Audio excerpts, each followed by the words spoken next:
మోకాళ్లలో గుజ్జును పెంచి నొప్పిని తగ్గించి సర్జరీని దూరం చేసే ఫ్రీడమ్ వాక్. ఆంధ్రప్రదేశ్ అసెంబ్లీ ఎన్నికల్లో హిందూపురం నియోజకవర్గంపై అందరి దృష్టి ఉంది. టీడీపీ ఏర్పాటు తర్వాత అక్కడ మరో పార్టీ గెలవకపోవడం ఓ కారణమైతే, నందమూరి బాలకృష్ణ మూడోసారి గెలిచేందుకు ప్రయత్నించడం మరో కారణం. ఎలాగైనా కంచుకోటను బద్దలు కొట్టాలని వైసీపీ ప్రయత్నించింది. అందుకే గెలుపెవరిది, పోలింగ్ సరళి ఎవరికి అనుకూలంగా అన్నది ఆసక్తికరంగా మారింది. హిందూపురంలో ఎవరికి వారు గెలుపు తమదే అని ధీమా వ్యక్తం చేస్తున్నారు. రాష్ట్రంలో అధికారంలో ఉన్న వైసీపీ కొన్ని నియోజకవర్గాలపై ప్రత్యేక దృష్టిని సారించింది. అందులో హిందూపురం ఒకటి. 40 ఏళ్ల నుంచి ఒకే పార్టీ గెలుస్తూ వస్తుంది. ఇప్పుడు అందరి కళ్ళు హిందూపురం నియోజకవర్గ ఫలితాలపైనే ఉన్నాయి.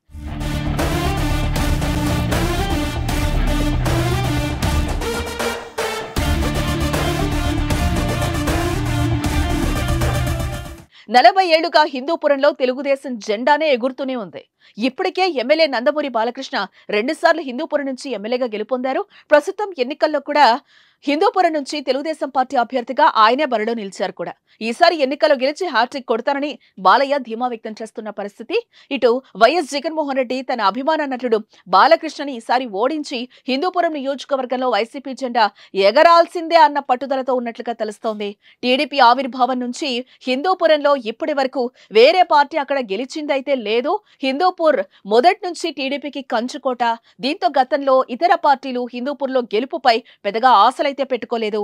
బాలకృష్ణకు పోటీగా వైఎస్ఆర్సీపీ అభ్యర్థిగా కురుబ దీపకరెడ్డి హిందూపురం నుంచి బరిలోకి దిగారు.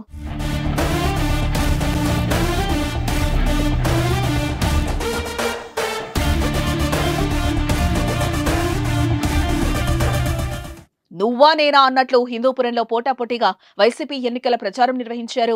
2019 ఎన్నికల్లో రాష్ట్ర వ్యాప్తంగా వైసీపీ వేవ్ ఇచ్చిన హిందూపూర్లో బాలకృష్ణ 2014లో వచ్చిన మెజార్టీ కంటే ఎక్కువగానే 2019లో తెచ్చుకొని గెలుపొందారు ఆయన.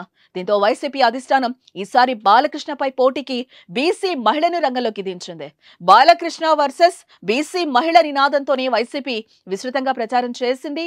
2014లో వచ్చిన మెజార్టీ కంటే 2019లో ఎక్కువ మెజార్టీతో తెచ్చుకున్న బాలకృష్ణ మొన్న జరిగిన ఎన్నికల్లో కూడా 2019లో వచ్చిన మెజార్టీ కంటే ఎక్కువ మెజార్టీ తెచ్చుకుని హ్యాట్రిక్ కొడతానని తెలుగు తమ్ముళ్లు ధీమాతో ఉంటే, బాలయ్య హ్యాట్రిక్ కు బ్రేక్ వేసి 40 ఏళ్ల టీడీపీ కంచుకోటలో వైసీపీ జెండా ఎగరవేస్తామని జోస్యం చెప్తున్నారు వైసీపీ నాయకులు. అయితే వైసీపీ అంచనాలు పటాపంచలు చేస్తూ బాలకృష్ణ హ్యాట్రిక్ కొట్టబోతున్నారని సర్వేలన్నీ చెప్తున్నాయి. ఆరా వంటి దిగ్గజ సర్వే సంస్థ కూడా బాలకృష్ణ గెలుస్తున్నారని చెప్పారు.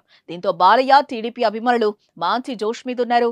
బాలకృష్ణ ఎంత మెజార్టీతో గెలుస్తారా అని లెక్కలు కూడా వేస్తున్నారు.